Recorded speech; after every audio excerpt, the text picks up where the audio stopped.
认真攻略，从不漏球啊！大家新年快乐！我是不用相亲可以爽玩游戏，但是遇见了离谱 bug 身上装备消失的琉璃。在上一期视频里呢，我分享了暗黑4的 1.3.2 补丁啊。这个2月14号上线的补丁呢，它最重要的改动就是稀有暗金装备的制作解锁。不过我看了看评论区，有些朋友不太懂稀有暗金的定义跟掉落情况，所以这一视频就让我们来简单了解一下暗黑4当前版本稀有暗金的种类以及它们的掉落情况就好了。那目前版本呢，暗黑4是只有7件稀有暗金的，它们分别是斜角之冠，也叫军帽，安达利尔的遗容、主妇、末日使者、无心夜空之戒、塞利亚的溶解之心，还有祭坛矛7件。其他的暗金呢，就算是杜瑞尔掉落的，也是普通暗金啊。头部呢有斜角之冠和安达利尔的遗容2个，前者呢是目前最泛用的稀有暗金头盔。由于暗黑2里呢，它的重名装备基底的种类是一个颜色为绿色的军帽，所以大家呢也叫它军帽或者是绿帽子。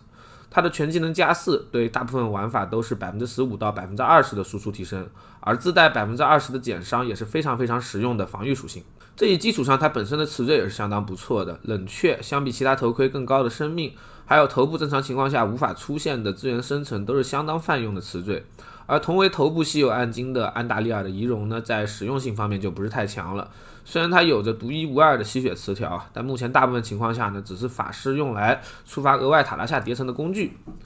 主副呢是死灵和野蛮人可以装备的双手剑，它的属性是非常的简单粗暴，而且强而有力的。高额的血量呢能够让你多 60% 左右的生命上限，而本身的特效更是简单粗暴的暴击伤害独立翻倍。对于可以特化构筑让自己的暴击率大幅提升的野蛮人和死灵来说，它等于是一个输出翻倍的暗金。值得注意的是这个独立的爆伤翻倍会让我们面板的爆伤大幅提高，但正常情况下你带主副还是不用堆爆伤的，因为呢它和野蛮人的怒不可遏一样，都只是一个面板的显示问题。你带主副堆爆伤呢，也只是看上去收益提高了，实际上跟你没有带主副的时候收益率是一样的。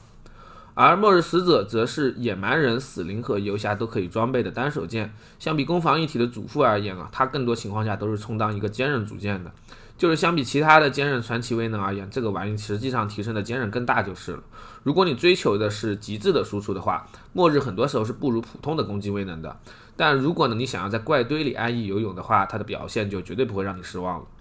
而无心夜空之戒呢，在这个版本是得到了重做的。在 1.3.2 之后，只要你的玩法可以消耗能量，它就可以为你提供 40% 的增伤和 40% 的减耗。此外呢，这枚戒指的基底属性也非常不错，和其他自带一条单抗和一条全抗的戒指相比，无心的2条全抗可以让我们更容易的把抗性拉满。塞利亚的溶解之心呢，在当前的版本是经过调整的，它呢是一个用于极端提升坚韧的项链，可以让我们用角色的能量来抵消伤害。以野蛮人为例就是6万血挨一个莉莉丝的火龙果会掉1半的血，带上它呢就只扣1/10血的程度。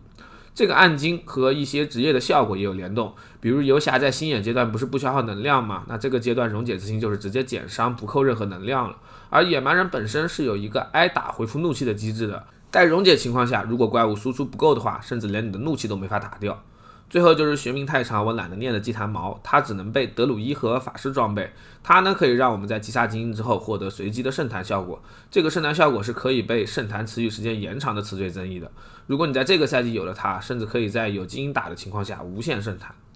目前游戏内的这7件稀有暗金最主要的获取来源就是击杀超级都瑞尔，而想要刷它，我们得先去刷前置的门票，也就是刷狂潮凑10个钢铁，然后打2次格里高烈，还有刷地狱任务凑8个材料，然后打2次瓦尔森，这样你凑齐2个蛋2个碎片才能打1次都瑞尔。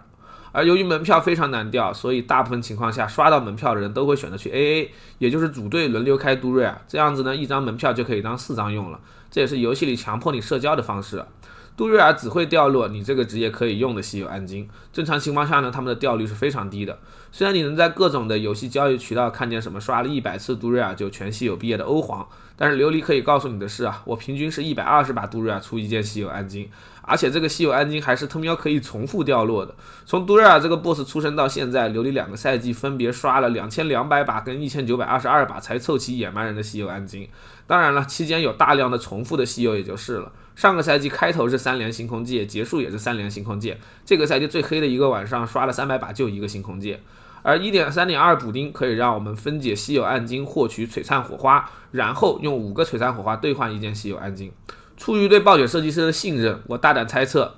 分解稀有暗金给的璀璨火花呢，应该和分解传奇装备给的遗忘之魂数量一样。也就是说，双手剑主副、双手杖祭坛矛拆了给2个，剩下的稀有暗金通通只给1个火花。如果正式上线分解给的火花数量提升的话，那么就说明裁员确实加速了设计师拟人的进程。而除了杜瑞尔之外，稀有暗金还能通过其他怪物身上掉落，只不过正常情况下它们的掉率非常之低啊，这就涉及到游戏的掉落机制了。暗黑2、3、4的装备掉落呢，都是染色机制，也就是这件装备在掉落出来的时候，随机决定它是普通、稀有、传奇还是暗金的装备，而其中呢，暗金装备的染色率是最低的。而由于所有的稀有暗金都是925的品质的，所以我个人推测想要掉落稀有暗金，你得先保证杀怪掉落的这个装备是925装等，然后还得确保这个装备的种类和稀有暗金是一样的。在这个前提之下，它小概率染色成了暗金之后，再经过一个更小概率的稀有暗金判定，全部通过之后，它才会变成稀有暗金给你。在第3赛季的改动之前呢，光是满足925装等这个需求就已经很难了。所以在暴雪第3赛季改动之前，你甚至在网上都搜不到几个说自己掉落了稀有暗金的欧皇。但这个赛季呢，我所知道的就有2到3个。因为在这个赛季90层以上的噩梦地下城是必定掉925的装备的，最难的一步呢已经被暴雪解决了。不过就算这样，稀有暗金的掉率还是很低就是了。1.3.2 里呢，暴雪加强的非杜瑞尔稀有暗金掉率很可能就是加强了最后这一步的判定染色率，就是不知道具体的幅度有多少。如果加成不多的话，想刷稀有暗金你还是得继续刷杜瑞尔就是了。那么以上就是这一期视频的全部内容啊，我是新年完最后纪元丢了装备的琉璃，让我们下期视频再见吧。